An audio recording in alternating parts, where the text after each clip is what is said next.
Magandang umaga mga ka-solar. Ngayon ipapakita ko naman sa inyo kung paano pa ang isang proseso ng pagwa-wiring ng SSR na gagamitan natin ng 200 amperes na ah, relay.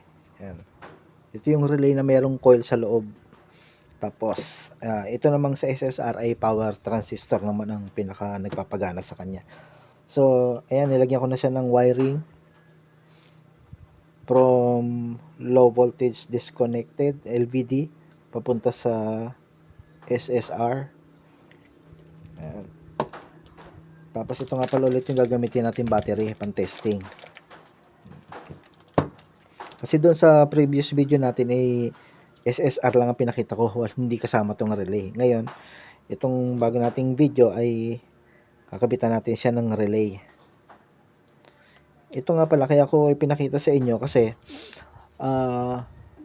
pag SSR lang ang ginamit nyo sa ating solar setup, max of 60 amps lang ang pwede mong paganahin dyan. Kasi nung yan lang ang ginagamit ko noon, nasiraan ako ng isang yan, yung isang SSR nasira yung SSR ko kasi hindi niya kinaya yung 80 watts na ref namin, kaya pumutok yung power transistor niya sa loob.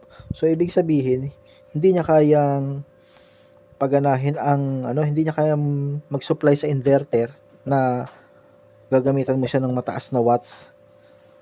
So kaya naisip ko noon na bilang ko siya ng 200 amperes na relay kasi mas malakas itong ganitong klaseng relay kaysa sa SSR.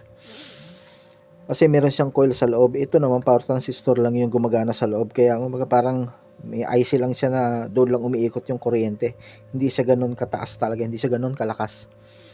Ayan. I-demo ko sa inyo kung paano siya wiringan. Sige, ikabit na natin. Ito okay na. Nakabit na natin yung out ng LVD papunta sa SSR. Ngayon, yung negative ng SSR ay ikakabit natin sa negative ng battery. Dito sa negative ng battery.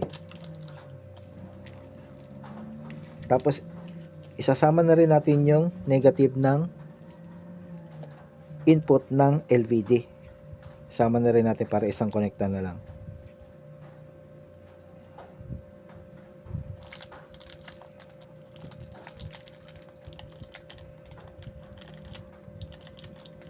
Nga pala, ang mga ka-solar, ang SSR ay hindi ko sa akin lang, base lang sa na discovery ko sa kanya, ang SSR ay hindi ganun katibay.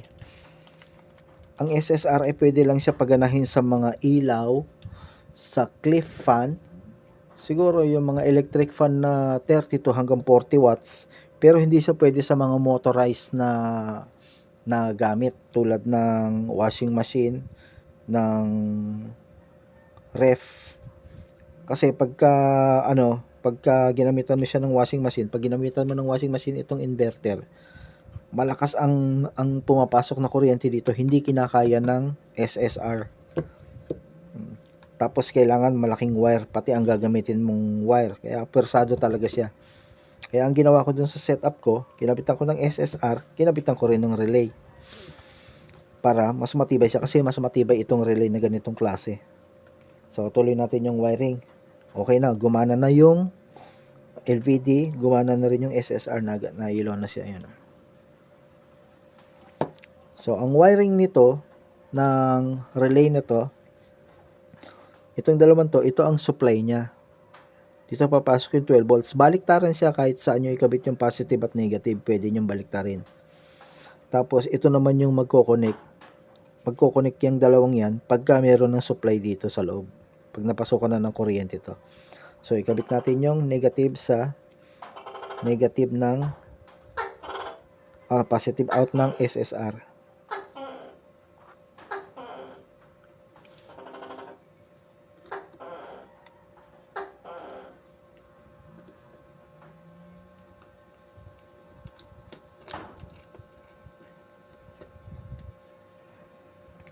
Tapos ang positive naman niya ay ikakabit natin sa positive ng battery.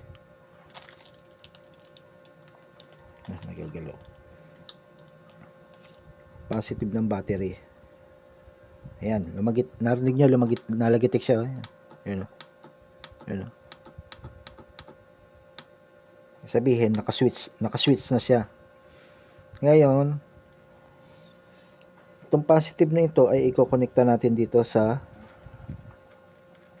isang terminal.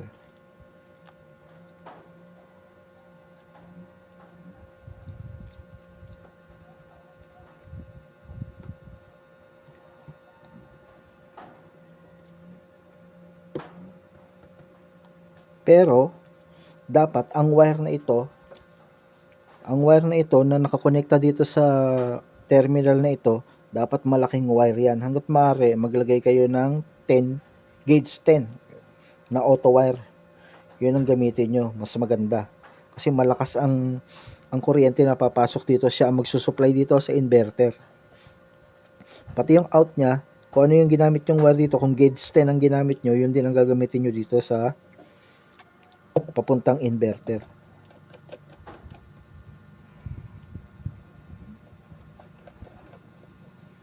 Bali yun lang ang gagamitan nyo ng malaking wire. Itong terminal na to papunta sa baterya, tapos itong terminal sa kabila papunta sa inverter. At saka itong negative ng inverter, kailangan malaking wire din siya papunta sa battery.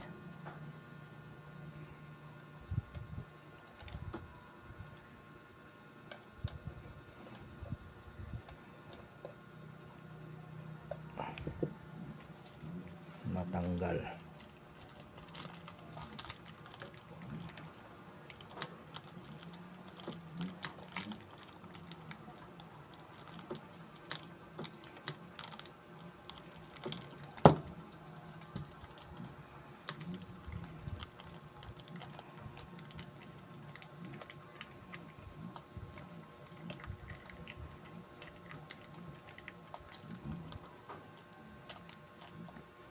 Ayan. Bali ganyan ang magiging connection niya. Ang out ng LVD pumunta sa input ng SSR.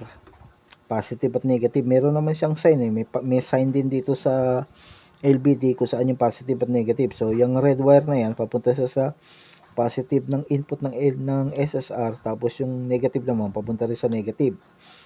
Tapos yung out naman ng SSR na negative ay pupunta sa battery. Sa battery bank natin ng solar.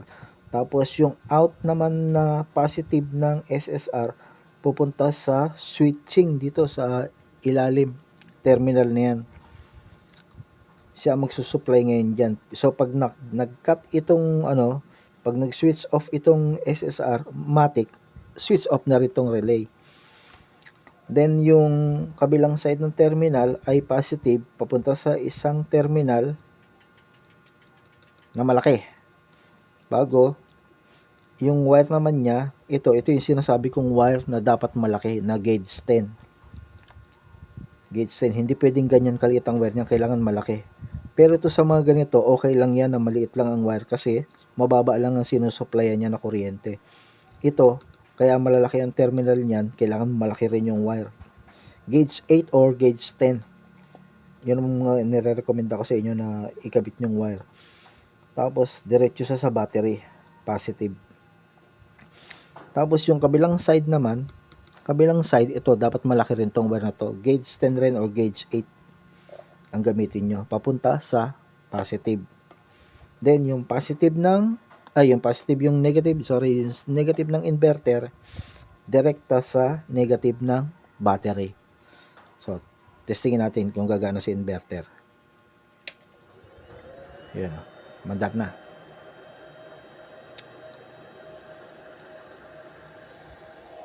Ayan. Ang gagawin natin, kasi ang cut-off ng LVD ko ay 12.8. Itataas natin ngayon siya. Gagawin natin 13.3 para mag-cut off siya kasi umandar siya. Oh. Pag pinabot natin ng 13.3, magka-cut off siya. So, tingnan natin kung mamamatay si inverter. Ayun. Oh. Off na. Off na rin si SSR. Off na rin si relay. inverter naka-off na rin. Yan. So ayan, ganyan lang ang ang pagwa-wiring niya. Ayan lang ang tamang wiring niya. So kung kayo hindi nyo SSR at ng stamina, pwede na alisin na tong SSR. Mas i-recommend ko pa na ganito ang gamitin yung relay para mas malakas. Ngayon, ang gagawin nyo naman dyan, di wala na tong wire na to. Alis na to kasi alisin nga natin si SSR. Itong out ng LVD na to, itong positive negative na to, i-directa natin doon sa dalawang terminal na yun. Yun. Tapos ito alisin na rin to. Alisin na to. Itong wire na to. Ito wala na rin to. Tsaka ito. Basta ito lagi, yun lang ang gagawin nyo. Kung alisin nyo tong SSR, itong dalawang wire na to, baliktaran yan. Kahit saan mapalagay, wala namang polarity itong relay. Kahit saan mapakabit yung dalawang yan, kahit dito ang positive, dito negative, o kaya baliktarin nyo, pwede pa rin, gagana pa rin siya. Walang masisira, walang masusunog. Yun. Ganun lang. Kung ayaw nyo na magkabit nito. Kasi kung sa akin, hindi ko recommended to eh. Hindi to pwede sa mga matataas na watts ng ng mga gamit. Hindi siya natagal. Kaya nga nasira itong aking isa oh. Sayang, mahal pa naman. Ayun. Yan naman ang ating video sa ngayon. Maraming salamat. Thank you. Kung meron kayong mga katanungan, yun, sulat nyo na sa description below, doon sa ating comment section, at aking sasagutin pag aking nabasa. Okay, thank you.